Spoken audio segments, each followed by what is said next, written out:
അല്ല, പൊതുവെ ജനവിധി എല്ലാ നിലയിലും മാനിക്കുകയാണ്. ജനവിധി അംഗീകരിക്കുന്നു. മറ്റു കാര്യങ്ങൾ നമ്മൾ ചർച്ച ചെയ്യേണ്ടതുണ്ട്. എന്തൊക്കെയാണ് സംഭവം എന്നുള്ള ചർച്ച ചെയ്യണം. ജനവിധി അംഗീകരിക്കുന്നു. ചർച്ച ചെയ്ത് മറ്റു കാര്യങ്ങൾ എന്തൊക്കെയെന്ന് പരിശോധിച്ച് വിലയിരുത്തി മുന്നോട്ട് പോകും.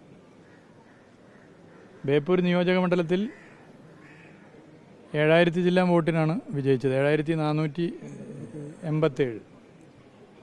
അപ്പോൾ ഞാൻ തുടക്കത്തിൽ നിങ്ങളോട് പറഞ്ഞിരുന്നു 82,000 വോട്ട് ലഭ്യമാകും. അപ്പോൾ നിങ്ങൾ പലരും 82,000 എന്നൊക്കെ ചോദിച്ചപ്പോഴും ഭൂരിപക്ഷമാണോ എന്താണ് എന്നൊക്കെ 82,000 വോട്ട് ലഭ്യമാകുമെന്ന് പറഞ്ഞിരുന്നു. 82,000 വോട്ട് ലഭിക്കാൻ ഒരു 51 വോട്ടിന് കുറവുണ്ട്.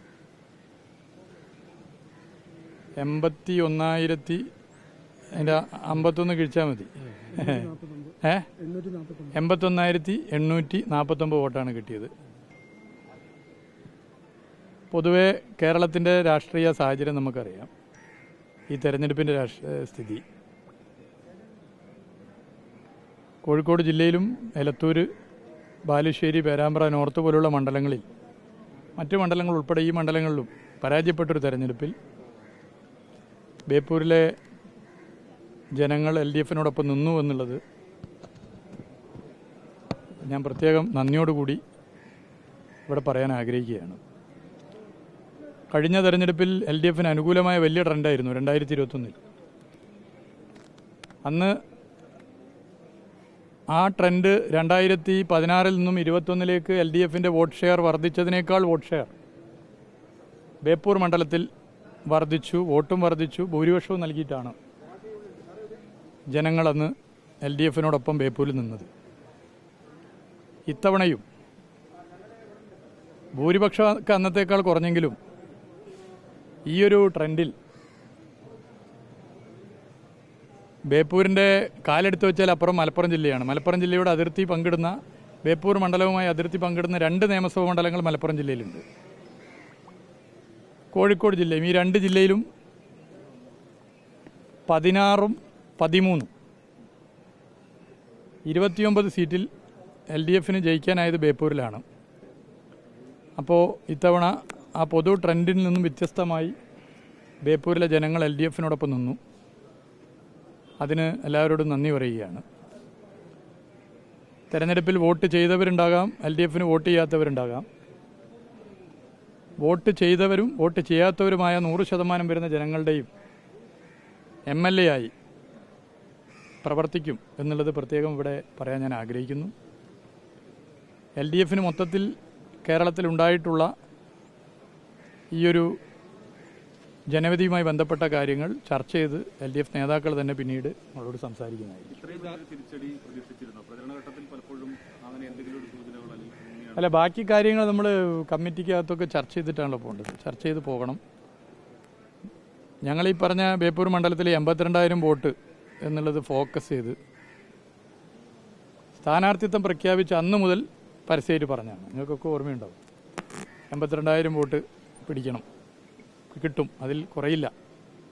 അപ്പം അതിനേക്കാൾ ഒരു 51 വോട്ട് കുറവാണ് 82,000-ത്തേക്കാൾ.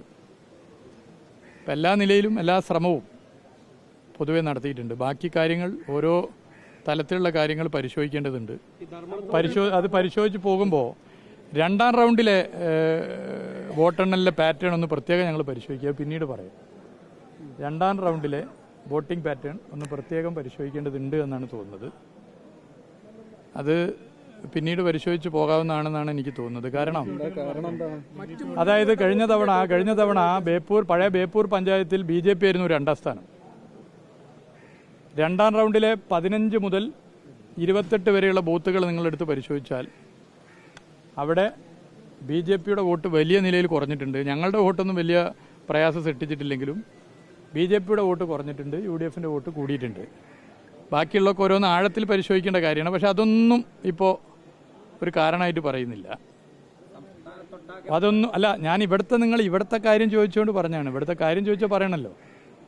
കാര്യം ചോദിച്ചാൽ ഇപ്പോൾ ഇവിടെയുള്ള സഖാക്കൾ തന്നെ പറയുന്നുണ്ട്. പൊതുവേ ജനങ്ങളുടെ ഈ മാൻഡേറ്റ് പൊതുവെ അംഗീകരിക്കുകയാണ്. അതിൻ്റെ അപ്പുറത്തേക്ക് വേറെ ഒന്നുമില്ല. എന്തായാലും ഈയൊരു ട്രെൻഡിലും ബേപ്പൂരിലെ ജനങ്ങൾ LDF-നോടൊപ്പം നിന്നതിന് പ്രത്യേകം നന്ദി പറയുകയാണ്.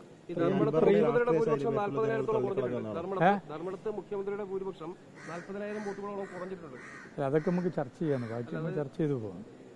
ഈ സംസ്ഥാനത്ത് ഉടനീളം ഇങ്ങനെ ഇത്രയും വലിയൊരു വിരുദ്ധ വിചാരം ഉണ്ടെന്ന് ഒരു ഘട്ടത്തിലും റീഡ് ചെയ്യാൻ പറ്റിയിട്ടില്ല.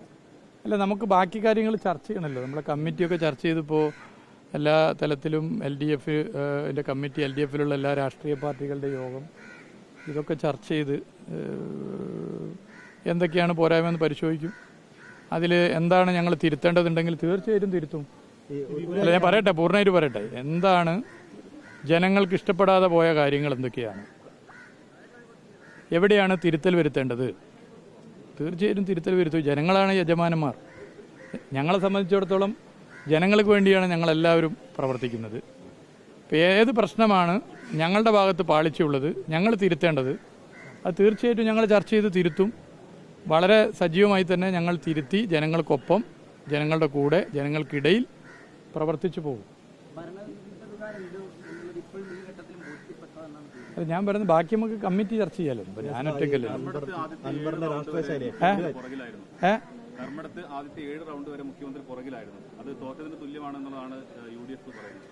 നമുക്ക് ചർച്ച ചെയ്ത് പറയാം. എന്താ പൊതുകാര്യം. അൻവർഖാന്റെ രാഷ്ട്രീയ ശൈലി ബേപ്പൂരിലെ ജനങ്ങൾ തള്ളിക്കളഞ്ഞതാണ്. കാരണം 12 അടുത്ത് UDF സ്ഥാനാർത്ഥികൾ കോഴിക്കോട് വിജയിക്കുന്നു, ബേപ്പൂരിൽ മാത്രം. നിങ്ങൾ അല്ലേ ഈ UDF സ്ഥാനാർത്ഥിയെ പൊന്തിച്ചേർന്ന് ഇപ്പം നിങ്ങൾ താഴ്ത്തിടാൻ തുടങ്ങിയോ? അല്ല, ഇത് അപ്പം അതിൻ്റെ അർത്ഥം മനസ്സിലാവുന്നുണ്ട്. നിങ്ങളിപ്പോൾ ഇത്രയും ദിവസം നിങ്ങൾ പൊന്തിച്ചേർന്ന്, അല്ല ഏതായാലും ആരായാലും പൊന്തിച്ചേർന്ന് ഇപ്പം അല്ല, അത് കേൾക്ക്, ഇത്രയും ദിവസം നിങ്ങൾ പറഞ്ഞത് ഏറ്റവും മികച്ച സ്ഥാനാർത്ഥി അതവിടെ ആകെ തകർത്ത് തരിപ്പണാക്കാൻ പോകുന്നു, ഗംഭീരാക്കാൻ പോകുന്നു എന്നൊക്കെ പറഞ്ഞ് നിങ്ങൾ തന്നെ ഒറ്റ നിമിഷം കൊണ്ട് U-turn അടിക്കുകയാണോ? അല്ല, അതാ ഞാൻ പറയുന്നത്. ഞാൻ പറയട്ടെ, ഞാൻ ഒരു സ്ഥാനാർത്ഥിയെ മോശമാക്കാൻ ആഗ്രഹിക്കുന്നില്ല. UDF-ൻ്റെ സ്ഥാനാർത്ഥിയെയും BJP-യുടെ സ്ഥാനാർത്ഥിയോ വ്യക്തിപരമായി മോശമാക്കാൻ ഞാൻ ഇഷ്ടപ്പെടുന്നില്ല, അങ്ങനെ ചെയ്യില്ല. തെരഞ്ഞെടുപ്പിന് മുമ്പും ഞാൻ അങ്ങനെ ചെയ്തിട്ടില്ല, തെരഞ്ഞെടുപ്പിന് ശേഷവും അങ്ങനെ ചെയ്യാൻ ഞാൻ ആഗ്രഹിക്കുന്നില്ല.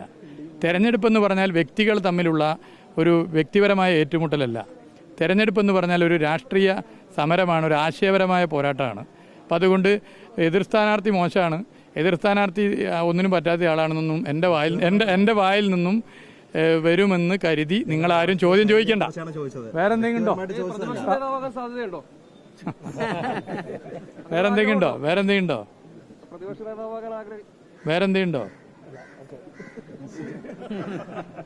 നിങ്ങളെപ്പോലെയല്ല നമ്മളെ ജീവിതം. നിങ്ങളെ പലതും ആഗ്രഹിച്ച് നടക്കുന്നുണ്ടാവും. ഞങ്ങൾക്കൊക്കെ ഒരു പാർട്ടി, ഒരു സംഘടനയുണ്ട്. ഓക്കെ.